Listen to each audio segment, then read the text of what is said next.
The toggle mechanism force calculator determines the output force generated by a toggle mechanism based on your input parameters.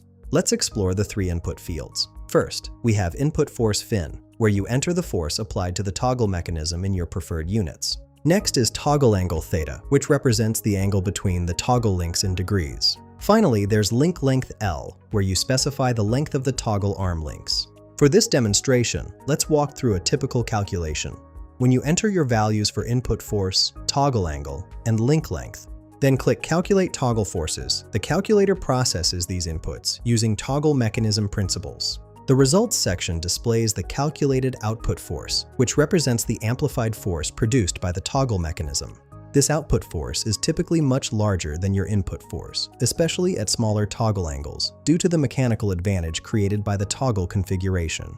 The calculator helps engineers quickly determine force multiplication in toggle mechanisms for applications like presses, clamps, and lifting devices. Understanding these relationships is crucial for proper mechanism design. Find the link in the description below.